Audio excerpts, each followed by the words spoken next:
Assalamualaikum warahmatullahi wabarakatuh. Waalaikumsalam warahmatullahi wabarakatuh. Bapak-bapak, ibu-ibu, saudara-saudara kaum muslimin rahimakumullah. Kalau zaman sedang susah, biasanya kambing hitam laris, tukang kompor gentayangan. Itu dari dulu selalu mencari kambing hitam. Karena itu kita tidak bicara orang, kita tidak bicara siapa yang salah, kita bicara sistem. Dan sistem itu bisa mengena siapa saja. Kalau orang sudah mulai mengingkari janji, bergeser dari komitmen awal, itu sudah mulai ia mengalami proses peluncuran, proses degradasi. Ini penyebab yang pertama.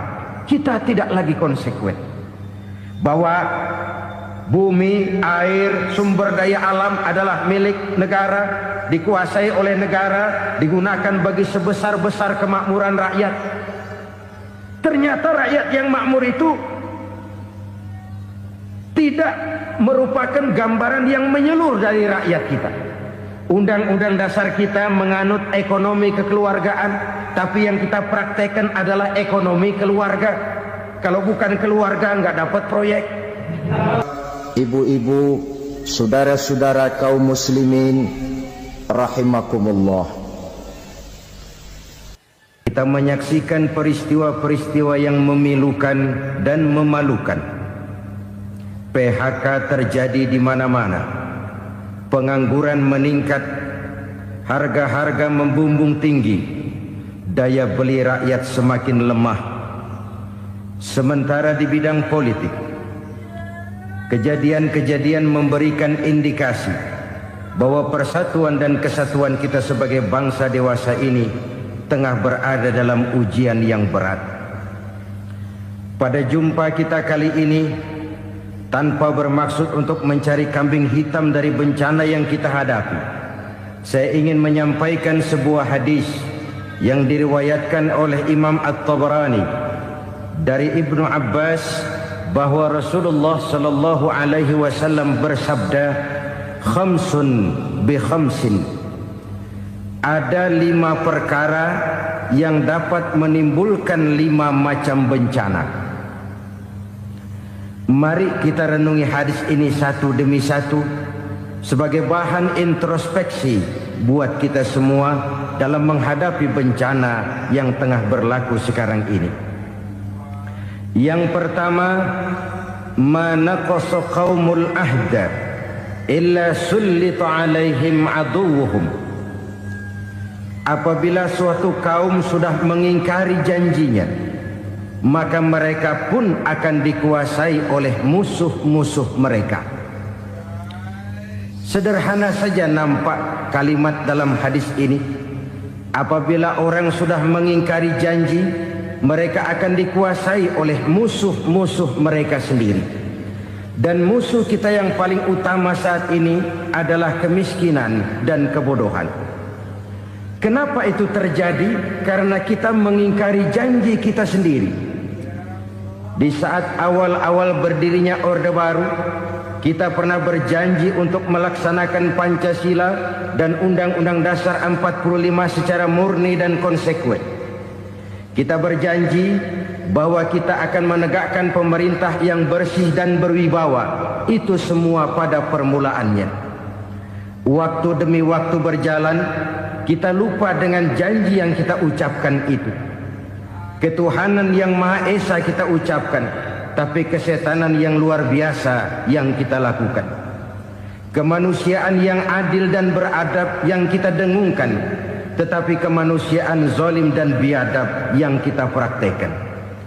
Sederhana saja saudara, hampir setiap pejabat pada posisi-posisi kunci, di awal-awal ia memangku jabatan itu, biasanya ia mengucapkan sumpah dengan lafaz demi Allah, bahwa dalam melaksanakan jabatan ini saya tidak akan menerima hadiah atau pemberian dalam bentuk apapun. Itu pada permulaannya. Lama-lama rupanya hadiah itu asik juga, mulai diterima. Lama-lama dirasa kurang, mulai menagih. Dan akhirnya terjadilah praktek yang disebut suap menyuap, semir menyemir, dan lain sebagainya. Kalau ini sudah menjadi kenyataan, bagaimana kita mau menegakkan pemerintah yang bersih dan berwibawa? Undang-Undang Dasar 45 menyatakan bahwa bumi, air, dan seluruh kekayaan negara dikelola oleh negara bagi sebesar-besar kemakmuran rakyat. Yang terjadi adalah bahwa kita merasa mewakili rakyat untuk menikmati harta dan kekayaan negara, sehingga rakyat banyak tidak bisa ikut menikmatinya.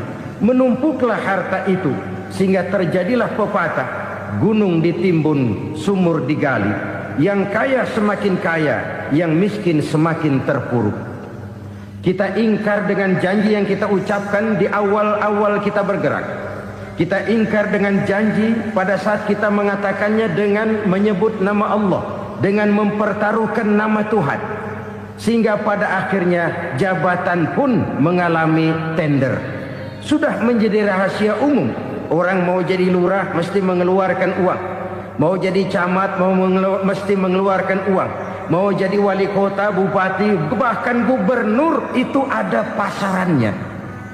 Secara logika, kalau orang memperoleh satu jabatan karena banyak mengeluarkan uang, tentu pada saat ia mengeluarkan uang, ia sudah punya pemikiran, modal pasti pulang, modal pasti kembali. Kalau orang memperoleh suatu jabatan karena banyak mengeluarkan uang, maka langkah pertama yang dia lakukan setelah memangku jabatan itu ialah bagaimana uang bisa kembali, bagaimana modal bisa pulang. Kalau modal sudah pulang, pikiran berikutnya bagaimana supaya dapat untung. Lalu kapan mau bekerja untuk kepentingan rakyat? Itu nomor 18. Kemudian kalau ada proyek-proyek besar, pertanyaannya ialah bukan apakah proyek ini bermanfaat bagi rakyat, apakah proyek ini layak untuk diteruskan, tetapi yang jadi pertanyaan paling utama ialah bagian saya berapa duit dari proyek ini. Kita bisa lihat proyek, mega proyek lahan 1 juta hektar di Kalimantan Tengah, triliunan rupiah, dan proyek itu gagal. SD Impres bulan ini diresmikan, bulan depan retak. Jembatan-jembatan bulan ini gunting pita, bulan depan runtuh. Kita ingkar dengan janji. Kita berkata kita bekerja untuk kepentingan rakyat, tapi kita tidak pernah mengenal rakyat itu. Apabila suatu kaum sudah mulai mengingkari janji, maka mereka akan dikuasai oleh musuh-musuh mereka. Akibatnya tersusunlah barisan-barisan sakit hati yang makin lama makin menjadi bola salju, menggelinding membesar, dan kemudian terjadilah hal-hal yang tidak kita inginkan lagi. Apabila suatu kaum sudah mengingkari janji, maka mereka akan dikuasai oleh musuh-musuh mereka. Ini penyebab bencana yang pertama. Kita tidak konsekuen. Tadinya kita dengan lantang teriak-teriak berantas korupsi, ganyang korupsi. Pada waktu kita belum mendapat kesempatan. Setelah kita naik punya kesempatan, rupanya korupsi enak juga dirasa. Terjadi pergeseran nilai, orang luntur, kehilangan idealisme awal. Lalu untuk menghibur diri, menutup kesalahan, kita gunakanlah pepatah bahwa tidak ada gading yang tak retak, bahwa kita harus mikul dhuwur mendem jero. Itu semua cuma sebagai dalih agar kesalahan kita tidak dibicarakan orang lain. Padahal kita sendiri yang mengingkari janji. Kita yang keluar dari komitmen awal kita. Kita berjanji melaksanakan Pancasila dan Undang-Undang Dasar 45 dengan murni dan konsekuen.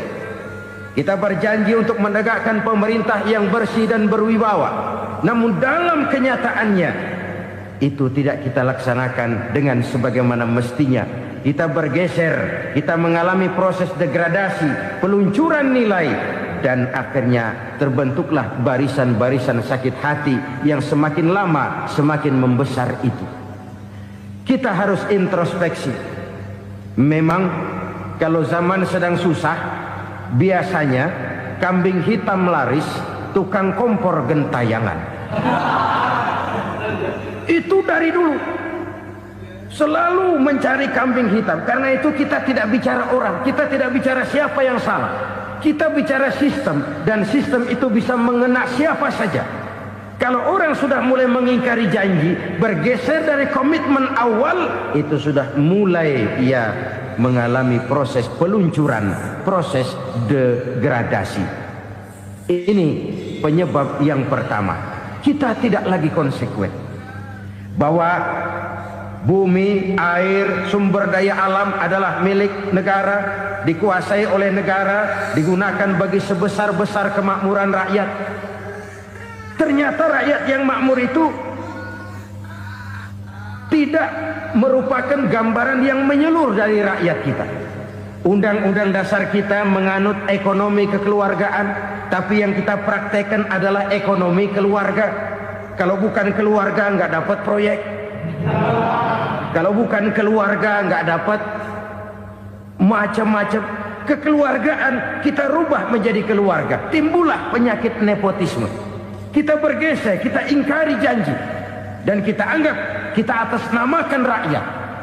Rakyat cuma sekedar jadi address, rakyat cuma sekedar jadi alamat, tetapi kehidupan mereka tidak banyak berubah dan tidak banyak terangkat. Kaum muslimin rahimakumullah, ini penyakit yang pertama, penyebab bencana yang pertama. Yang kedua kata Nabi, wa ma hakamu bighairi ma anzalallah. Apabila hukum yang diterapkan sudah tidak lagi bersumber dari hukum Allah, illa fasya fihimul faqru, maka akan bertebaranlah kemiskinan di mana-mana. Ini artinya apa? Apabila hukum tinggal sebuah stempel, apabila hukum sudah diatur menurut kepentingan, apabila hukum sudah tidak lagi ditegakkan secara adil, maka kemiskinan merambah di mana-mana. Hukum diatur menurut selera orang yang sedang berkuasa, maka yang benar bisa jadi salah, yang salah bisa jadi benar. Hukum dalam kenyataan hidup berlaku seperti pisau. Pisau itu kan saudara lihat, yang namanya pisau dimanapun itu tajamnya ke bawah, ke atas tumpul. Kalau hukum itu, kalau untuk rakyat, hukum itu tajam bukan main, cepat sekali dilaksanakan. Tapi giliran menengah ke atas, yang gedean dikit berbuat salah, hukum tumpul. Hukum pura-pura tidak dengar. Akibatnya terluka rasa keadilan rakyat. Satu kasus rakyat diam, dua kasus rakyat diam, tiga kasus rakyat diam. Kasus terakumulasi di hati rakyat. Luka rasa keadilan, dan itu menjadi sumber bencana. Penjarahan, kita tidak setuju itu. Tapi kita harus melihat kausalnya. Itu kan tidak berdiri sendiri. Itu kan karena terlukanya rasa keadilan rakyat, melihat kesempatan ini tidak merata. Kalau rakyat ini yang ngajukan kredit ke bank, walaupun jumlahnya cuma jutaan, ratusan ribu, susahnya 17 setan. Tapi ada orang-orang tertentu yang agunannya palsu, jaminannya palsu, bawa kata belece, bukan cuma miliaran, triliunan kredit bisa keluar. Terluka rasa keadilan, hilangnya kesempatan. Rakyat cuma dapat kesempitan, jarang dapat kesempatan. Dari lukanya rasa keadilan ini, memang ya entah lipstik, entah basa-basi, dibentuklah tim ini, dibentuklah badan pengawas ini, dibentuklah tim ini. Kalau membentur tahu, hancur tahu. Tapi kalau tim yang dibentuk membentur karang, bukan karangnya yang hancur biasanya, timnya yang bubar. Kenapa? Yang dibentur batu karang yang sangat keras. Kita main-main dengan hukum.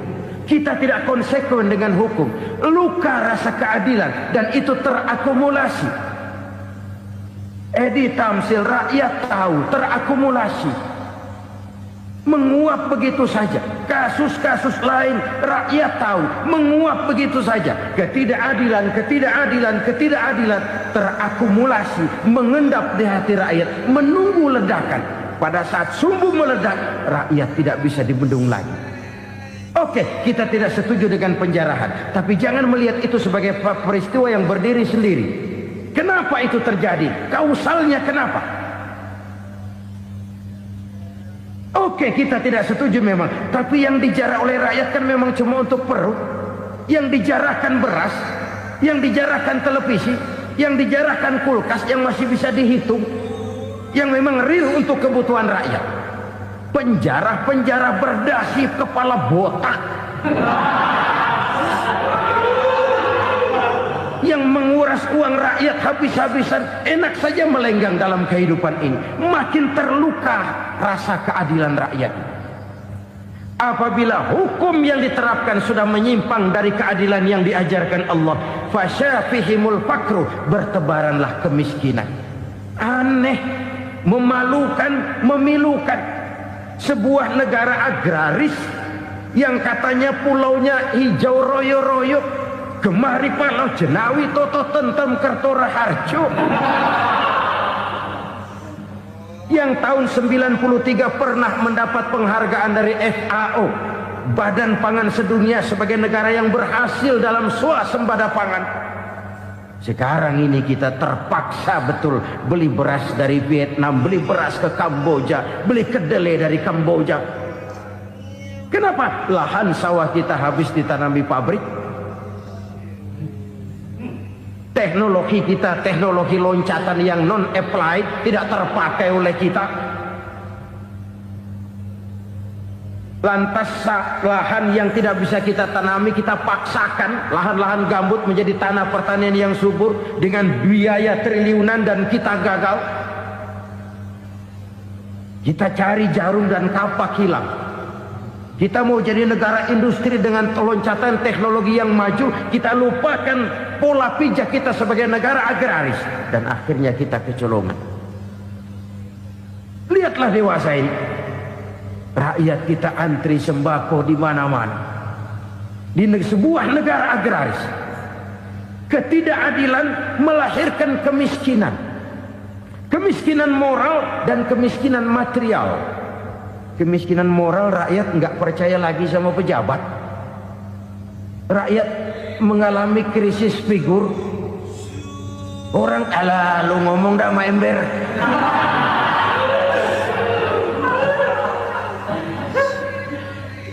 Penataran yang menghabiskan biaya miliaran itu melahirkan pejabat-pejabat korup.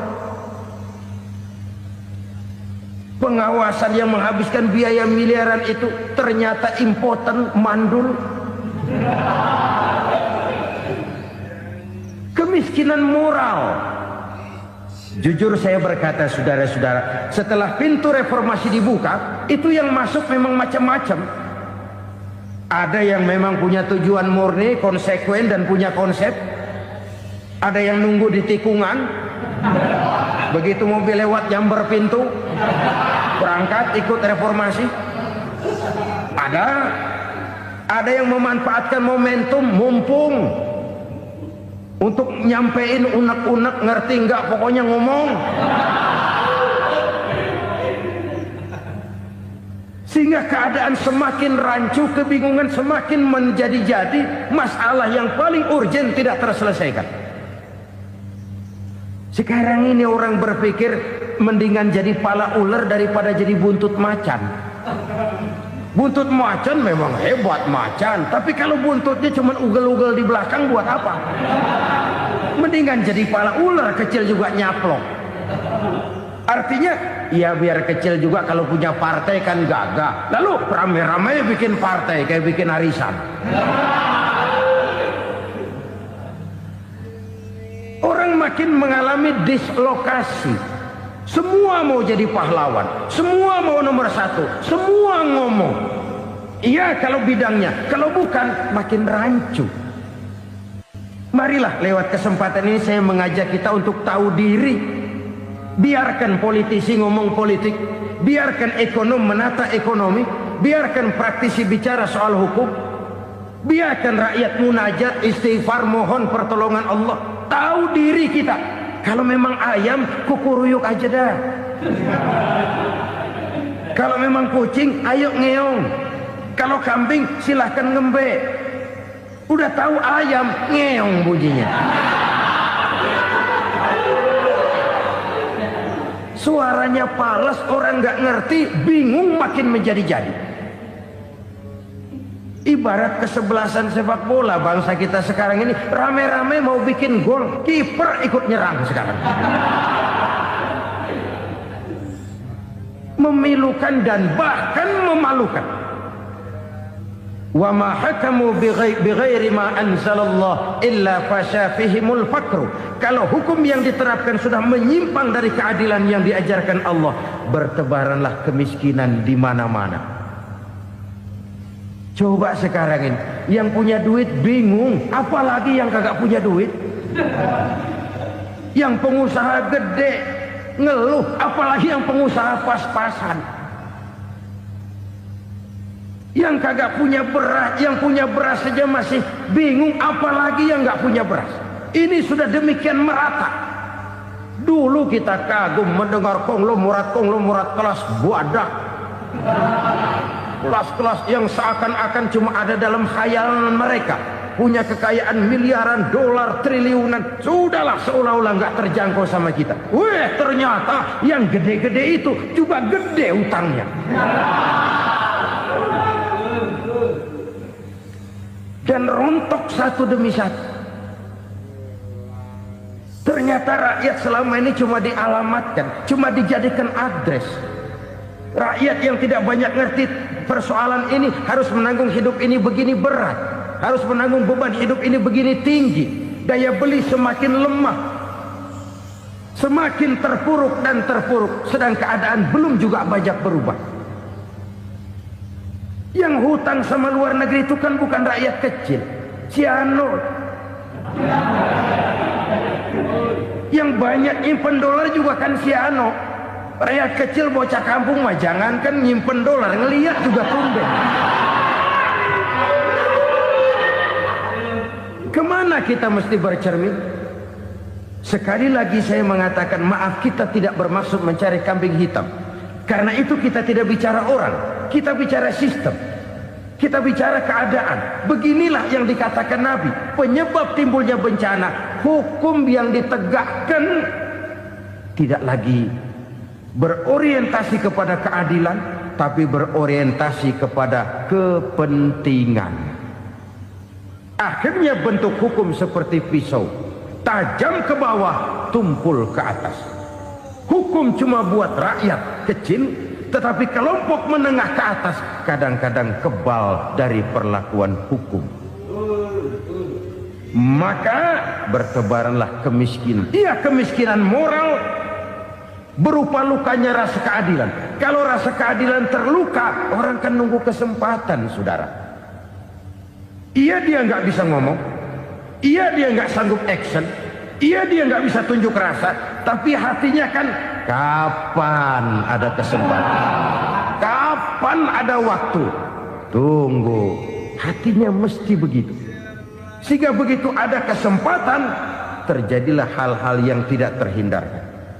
Dan itu ekses, bukan reformasi. Jangan seperti sebuah dialog saya dengan seorang abang beca. Saya bertanya, bang, ya, abang tahu nggak reformasi? Tahu, Ustaz. Apa? Pembakaran. Terus penjarahan, lalu perkosaan. Itu reformasi. Itu yang saya lihat. Nah, itu yang dia lihat. Saya tentu tidak menyalahkan abang beca kita, karena memang itu yang dia lihat dan sejauh itu wawasannya. Tapi ini indikasi bahwa banyak rakyat kita yang belum bisa menggunakan kebebasan secara bertanggung jawab. Padahal kebebasan tanpa tanggung jawab tirani. Sebuah contoh gampang-gampangan. Saya beli radio, saya setel di kamar saya, lalu saya bilang, ini radio gue. Yang beli gue, pakai duit gue setel di kamar gue, sekeras-kerasnya, gak ada urusan sama orang lain. Itu kata saya. Tetapi tetangga saya sebelah rumah kan boleh juga ngomong begitu. Kata tetangga saya, ini mata gue, yang ngantuk gue tidur di kamar gue. Kenapa suara radio lu nyampe kemari? Artinya apa ini? Kebebasan saya nyetel radio dibatasi oleh kebebasan tetangga saya yang mau tidur. Tidak ada kebebasan mutlak. Kebebasan mutlak tanpa tanggung jawab kembali akan melahirkan tirani, kembali akan melahirkan pemaksaan kehendak. Dan itu lagi-lagi bukan demokrasi. Saudara-saudara kaum muslimin rahimakumullah. Ini penyakit yang kedua, lukanya rasa keadilan, terutama di kalangan rakyat kecil. Itu mengendap menjadi akumulasi dan menunggu giliran kapan bisa dimuntahkan. Dengan kata lain, rakyatnya udah banyak banget makan yang perutnya jadi enek, nyelam. Kapan nunggu muntahnya? Udah begini banyak akumulasi yang mereka pendam di perut ini, sehingga ketika terjadi kesempatan itu sudah tidak terkendalikan lagi. Kita out of control. Saya tidak mentolerir sikap-sikap kekerasan. Bahkan saya lebih cenderung bahwa kalau di rumah kita banyak tikusnya saja racuni, jangan rumah dibakar. Bahwa ada korupsi, ya, ada kolusi, memang ada nepotisme, tentu. Tetapi tikusnya saja racuni, jangan rumah dibakar. Masa mau ngusir tikus bakar rumah? Tikusnya lari, tikusnya selamat, rumahnya ewes-ewes.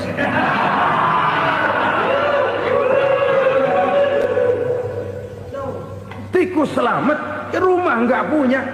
Masalah nggak terselesaikan dengan sebagaimana yang kita harapkan. Kita sepakat ini negara hukum, dan di hadapan hukum semua manusia itu sama. Itu prinsip yang diajarkan Allah. Al-musawat bainan nas fi takalifil ahkam. Semua manusia sama dalam berhadapan dekat dengan hukum Allah Subhanahu wa taala. Kalau hukum sudah pandang bulu, itu jelas yang enak yang banyak bulunya.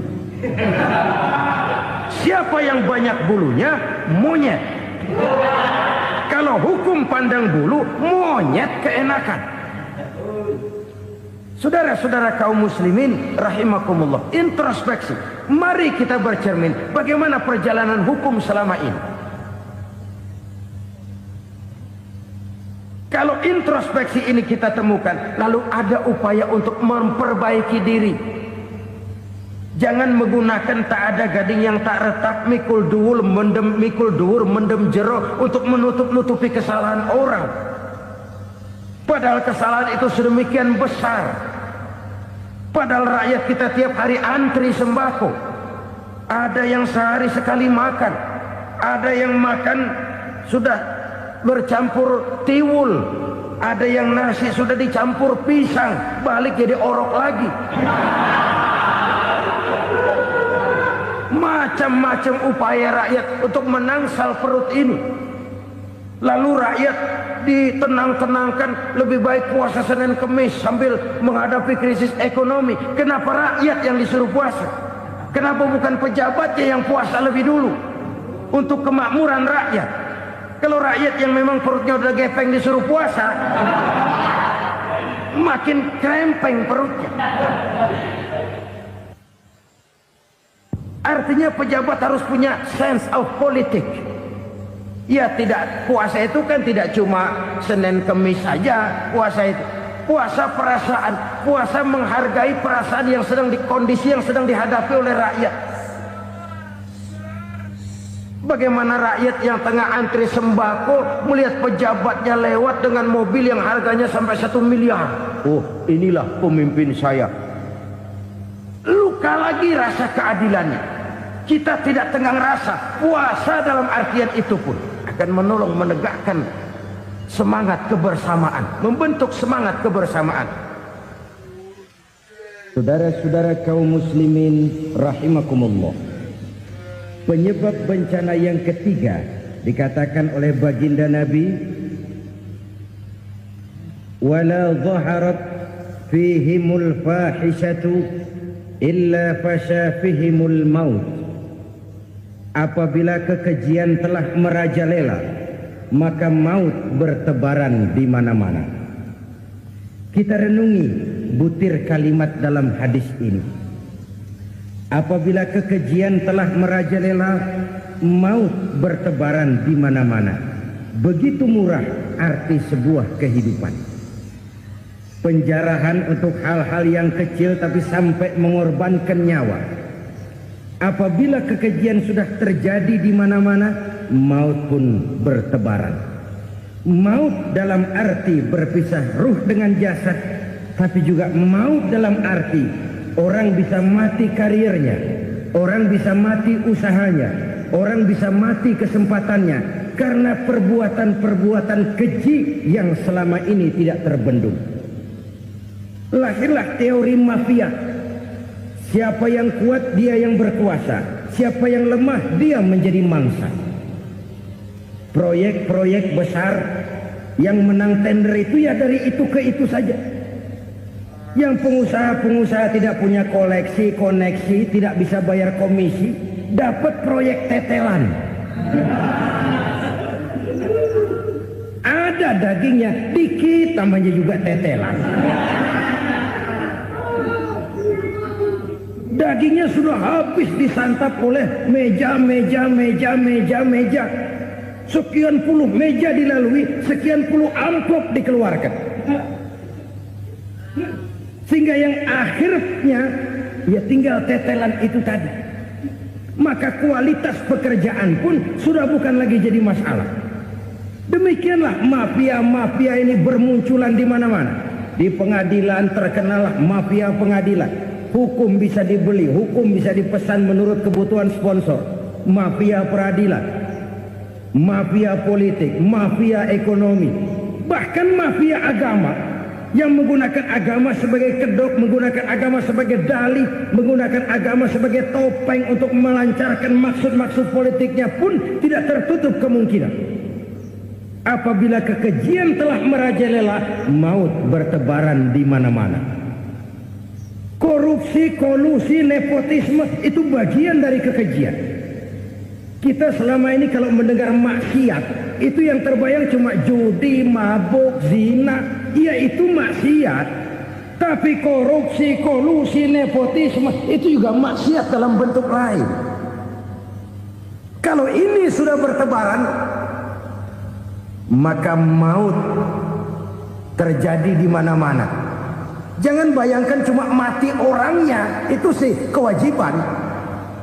Yang menyakitkan itu orangnya masih hidup tapi dibikin mati. Karirnya mati. Kenapa? Karena yang diperlukan bukan cuma orang pinter tapi orang taat. Biar pinter, kalau nggak taat minggir. Biar bodoh, kalau taat bisa nyenangin atasan, bisa nyemur. Kumaha juragan wae aya nama. Itu yang kadang-kadang dapat penghargaan.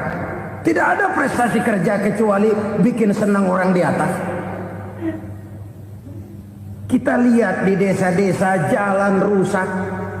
Kalau ada berita pejabat anak mau turun, jalan rata sekali. Sampai tanah dari mana aja dikeruk buat ngeratain tuh jalan. Pejabat pulang legok lagi jalanan. Katanya kita kerja buat rakyat, nyatanya kita cuma melayani atas. Kenapa? Terjadi lingkaran setan.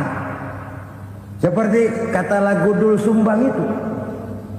Mahasiswa takut sama dosen, dosen takut sama dekan, dekan takut sama rektor, rektor takut sama menteri, menteri takut sama presiden, presiden takut sama mahasiswa. Lah muter balik lagi. Lingkaran setan. Lingkaran setan. Saudara-saudara kaum muslimin rahimakumullah. Kekejian yang merajalela, praktek-praktek mafia yang tertuang dalam kehidupan sehari-hari menyebabkan orang mati karirnya, jasad masih hidup, karir mati, itu menyakitkan. Mati bisnisnya. Rakyat kecil pernah senang ketika cengkeh booming, harganya bagus, rakyat banyak yang pergi haji. Lalu mau ditata, lahir tata niaga cengkeh, malah amburadul. Harga cengkeh jatuh, petani cengkeh kecil menjerit. Siapa yang untung? Segelintir orang. Masihkah kita pakai atas nama rakyat untuk kepentingan nasional? Padahal yang nyanyi cuma segelintir orang.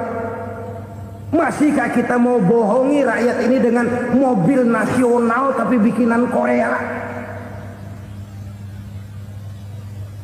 Masihkah kita mau bermain verbalisme, bermain kata? Ini sebuah masa lalu yang tidak perlu terulang lagi untuk masa-masa yang akan datang. Kekejian merajalela, orang mati karir. Bisa mati usaha, mati bisnis. Usahanya maju, dirangkul, hancur. Usahanya maju, dipukul, hancur, tenggelam. Bahkan yang memilukan dan memalukan badan-badan usaha milik negara itu dikebiri sedemikian rupa sehingga tidak menghasilkan hal-hal yang bermanfaat buat negara. Saudara-saudara kaum muslimin rahimakumullah, kalau nafsu yang sudah mengatur itu semua, maka kekejian pun merajalela. Orang sudah pakai teori mafia, yang kuat dia yang menang, yang kuat dia yang berkuasa, yang lemah silakan minggir di sudut-sudut kehidupan. Kalau kekejian seperti ini merajalela, maut bertebaran di mana-mana. Banyak orang mati karirnya, banyak orang mati usahanya, banyak orang mati imajinasinya. Sekarang ini dalam dunia seni yang banyak karyawan seni, bukan seniman. Seniman itu kan dilahirkan, lain seniman, lain karyawan seni. Sekarang yang banyak karyawan seni, bukan seniman. Mati karir, mati imajinasi, mati improvisasi. Sehingga kehidupan persis sinetron. Sinetron itu yang kita lihat rumah mewah, yang kita lihat rumah bagus. Gak pernah kita lihat di sinetron kita ini rakyat antri sembako. Kita dijejali hal-hal yang indah, yang wah, yang membuat kita tenggelam dalam gaya hidup instan, tenggelam dalam gaya hidup wah. Kita lupa dengan realitas keseharian di tengah-tengah masyarakat kita. Lahirlah kelompok-kelompok selebritis, dibesarkan oleh berbagai media. Selebritis pilek aja masuk koran, pilek.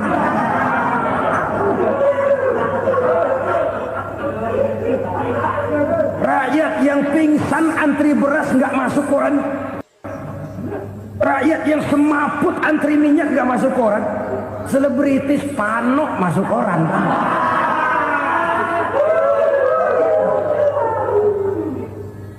Kita besarkan hal-hal kecil, kita kecilkan hal-hal besar.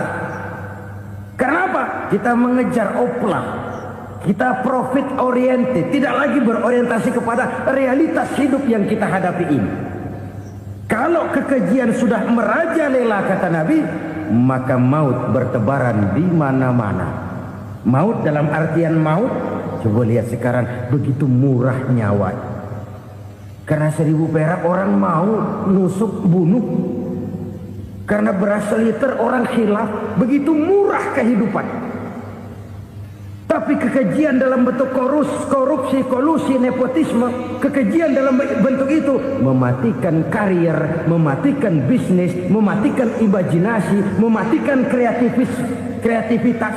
Itu juga maut dalam bentuk lain akibat kekejaman lain. Ini penyebab yang ketiga. Yang keempat, penyebab bencana menurut baginda Rasul, wala tuffiful mikyala illa muni'un nabat. Apabila timbangan sudah dicurangi, maka tercegahlah tumbuh-tumbuhan. Apabila timbangan sudah mulai curang, maka terjadilah musim paceklik. Apabila bisnis sudah bergaya mafia tadi itu, kecurangan-kecurangan terjadi, tender di balik pintu, yang dimenangkan cuma kelompok-kelompok yang bisa memberikan presentasi yang besar, muni'un nabat, terjadilah paceklik. Paceklik, panen gagal, wereng ya wereng, kemarau panjang it's okay, air sulit iya, tetapi kan semua itu ada yang ngatur. Kemarau ada yang ngatur, belalang itu ada yang ngatur, air itu juga ada yang ngatur. Yang ngatur itu yang serba maha. Kalau ia murka melihat kecurangan timbangan, Allah itu kalau murka kan gampang saja, tinggal komandoin balang, lang, hancurin tuh sawah. Konvoy belalang, konvoy. Allah tinggal ngutik angin El Nino, mampir lo ke Indonesia. Hujan gak turun-turun, kemarau panjang. Jadi kalau musim kemarau kan namanya anginnya El Nino. Kalau musim hujan anginnya namanya La Nina. Cakep namanya, kejem orangnya. Saudara lihat Cina sekarang sedang kena La Nina, banjir besar, ribuan orang meninggal. Dia mah ribuan mati kagak berasa, rakyatnya miliaran. Bangladesh lagi ngalami La Nina, India lagi ngalami La Nina. Angin, hujan, kemarau, belalang itu kan ada yang ngendaliin. Kuncinya bukan di belalangnya, kuncinya bukan di peredaran matahari berputar, kuncinya di atas yang mengatur semua itu. Kalau timbangan sudah mulai curang, pengusaha sudah nggak mau jujur, apa nggak bikin perut jadi mual? Begitu rakyat antri sembako pingsan nggak dapat beras, sementara beras ditumpuk-tumpuk sampai membusuk. Kemana hati nuraninya? Kemana akal pikirannya? Kemana mereka yang berbuat atas nama rakyat tapi melihat rakyat susah tidak tergerak hatinya? Apabila timbangan sudah mulai dicurangi, bisnis sudah mulai melenceng, maka terjadilah paceklik. Sebuah negara yang berhasil dalam swasembada pangan, lalu sekarang menjadi negara yang rakyatnya antri untuk memperoleh kebutuhan pangan. Saudara-saudara kaum muslimin rahimakumullah, ini intinya adalah kecurangan. Kalau kecurangan sudah terjadi di mana-mana, dan ini milik siapa saja, bukan soal tempat, bukan soal jabatan, soal manusianya, SDM-nya.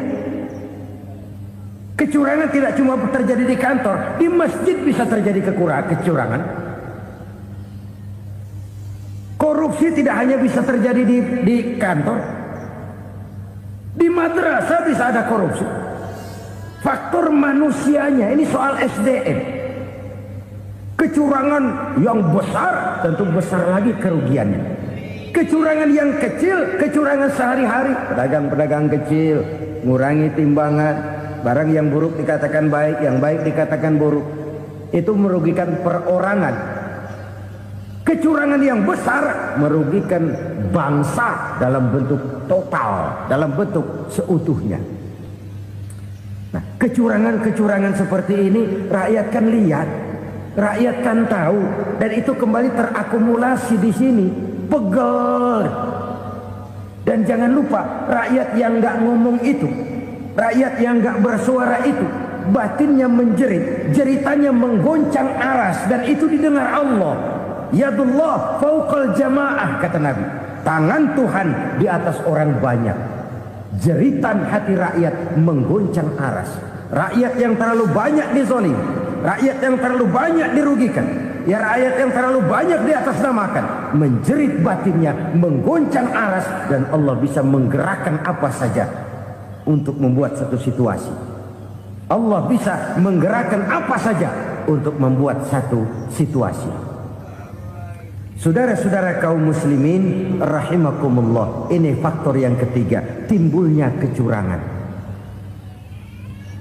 Faktor yang keempat maksud saya. Yang kelima, penyebab timbulnya bencana menurut baginda Nabi, wala muni'uz zakat wala muni'uz zakat illa hubbisa anhumul qatr.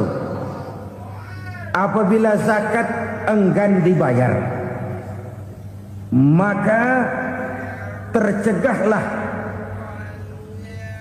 qatrun. Qatrun ini kalau bahasa kita sembako. Maka tercegahlah kebutuhan-kebutuhan yang kita perlukan. Ini, kita tidak meragukan bahwa yang kita tuju adalah masyarakat yang adil dalam kemakmuran dan makmur dalam keadilan. Nah, antara kemakmuran dan keadilan ini memang sering tidak bisa berjalan seiring. Pada saat kemakmuran kita kejar, ekonomi kita pacu, ada nilai-nilai keadilan yang tertinggal. Pada saat nilai keadilan kita tegakkan benar-benar, ada unsur-unsur kemakmuran yang terabaikan. Oke, kita bisa mengatakan kasus. Oke, kita bisa mengatakan itu sebagian kecil. Tapi kalau sebagian kecil, lama-lama kan jadi sebagian besar. Oke, kita mengejar kemakmuran. Pertanyaannya, kemakmuran untuk siapa? Oke, kita berikan kelompok tertentu kue yang besar dengan harapan nanti dia bagiin kuenya kepada yang kecil-kecil. Tapi kenyataan, mereka yang dapat kue besar akhirnya malah lupa diri dan lupa daratan. Mau makin besar, malah memeras yang kecil-kecil ini. Sekarang kan yang kecil modali yang besar. Ramai-ramai buka bank, ternyata kamuflase. Uang banknya untuk kredit perusahaannya sendiri. Nasabahnya rakyat kecil. Artinya apa? Rakyat kecil disuruh modalin orang yang udah gede. Ini kan sambar geledek urusan.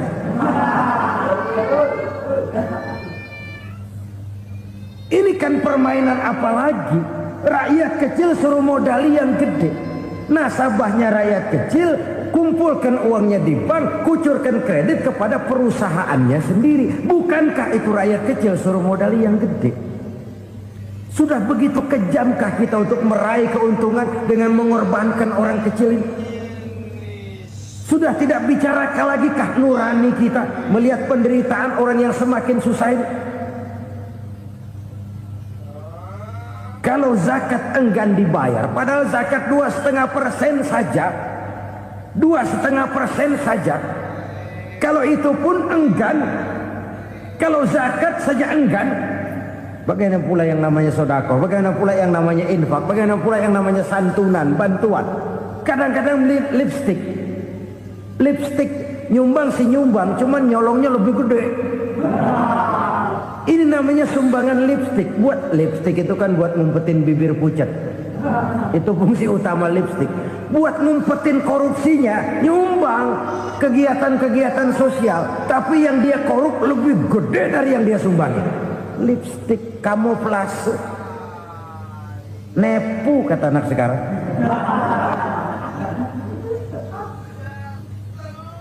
Saudara-saudara kaum muslimin rahimakumullah. Demikian berat kewajiban zakat ini sampai di zaman Sayyidina Abu Bakar pernah keluar komando perangi orang yang enggan membayar zakat. Perangi. Karena fungsi zakat adalah menjembatani antara si kaya dengan si miskin. Bahwa ada kemiskinan itu Qur'ani. Allah menyatakan, aku melebihkan rezeki sebagian kamu dari yang lain. Ini kan kesenjangan. Allah melebihkan rezeki sebagian kamu dari yang lain. Ada itu. Tetapi itu berjalan secara nature. Nah, kalau direkayasa, Yang kaya semakin kaya, yang miskin semakin terpuruk. Yang sudah besar dapat proyek besar, yang kecil dapat tetelan. Ini kan rekayasa namanya. Kesenjangan yang direkayasa ini yang kita harus kikis. Nah, fungsi zakat menjembatani dari sisi sosial. Dari sisi pribadi, Nabi berpesan, zakku amwalakum biz zakat. Bersihkan hartamu dengan zakat. Sekarang ada istilah nyuci uang. Uang hasil korupsi itu bisa dicuci, dijadikan uang bersih. Bukan pakai rinso, bukan. Pakai politiknya koruptor, diolah sedemikian rupa sehingga jadi uang resmi. Sudah memutik, itu termasuk yang disebut kejahatan kerah putih, white collar crime. Kejahatan kerah putih, kejahatan pakai dasi, kejahatan kelas kakap. Makanya orang mendingan goblok kagak bener daripada pinter kagak bener. Goblok kagak bener itu gampang ngurusinnya. Pinter kagak bener, ini yang berabe bener ngurusinnya.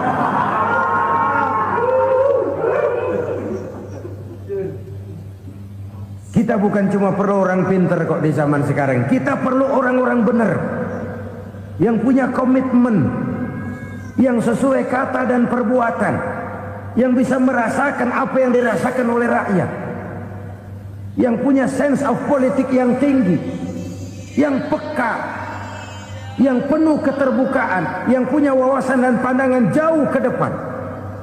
Dari sisi pribadi, zakat itu membersihkan harta kita. Ya, dia tercampur dengan yang subuhat, dia bahkan mungkin tercampur dengan sedikit-sedikit yang haram. Itu zakku amwalakum biz zakat. Bersihkan hartamu dengan zakat itu.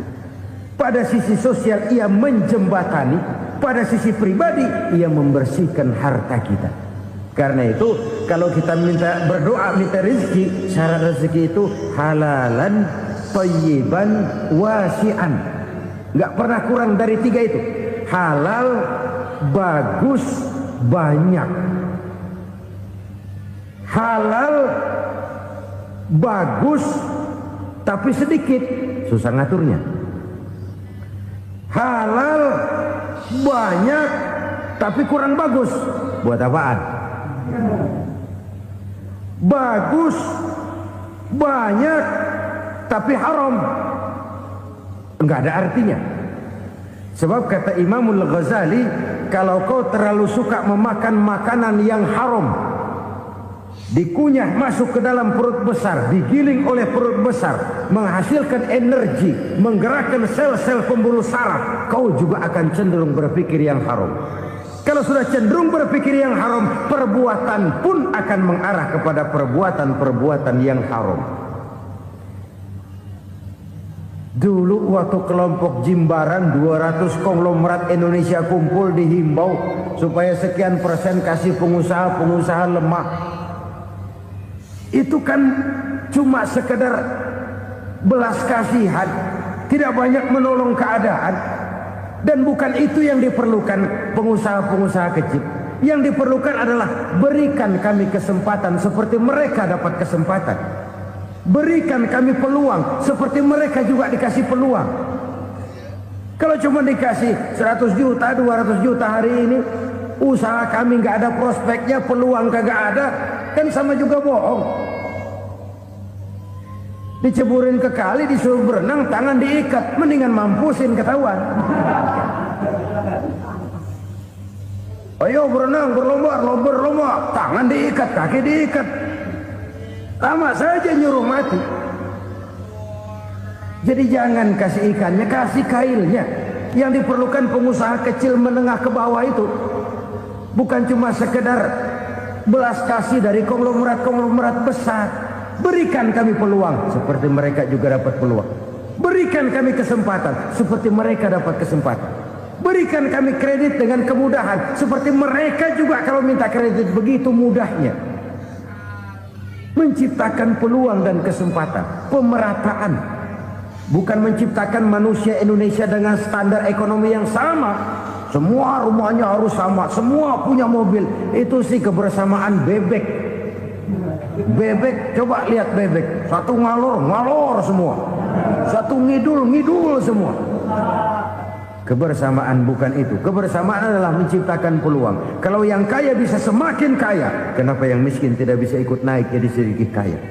Kalau pengusaha yang sudah kuat bisa bertambah menjadi kuat dengan proyek mega proyek, kenapa yang menengah tidak bisa ikut menjadi kuat? Dan kenapa kekejian itu merajalela?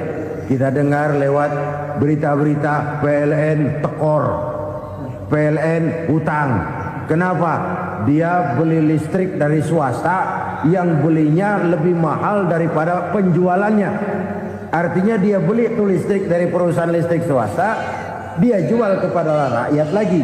Harga jualnya lebih murah daripada dia beli kepada swasta. Kenapa? Ada tekanan lagi tuh. Biasa siklus lagi. Hukum Boyle. Atas neken, paling bawah gepeng. Ya kita nih rakyat kecil, emang nasibnya gepeng terus. Saudara-saudara kaum muslimin rahimakumullah, dari 5 penyebab bencana ini kita ambil kesimpulan untuk sebuah renungan dan introspeksi kita bersama. Pertama, mengingkari janji, padahal janji itu yang lebih tinggi nilainya adalah di hadapan Allah Subhanahu wa taala. Baik wakil-wakil rakyat di parlemen maupun pemimpin-pemimpin rakyat di dalam kabinet, apabila memangku suatu jabatan, selalu mereka mengawali dengan sumpah, dan sumpah itu dimulai dengan demi Allah. Sadarkah kita pada saat itu kita ucapkan bahwa kita sudah mempertaruhkan Allah untuk jabatan yang kita pegang? Kita sudah mempertaruhkan nama Allah untuk posisi yang dipercayakan kepada kita.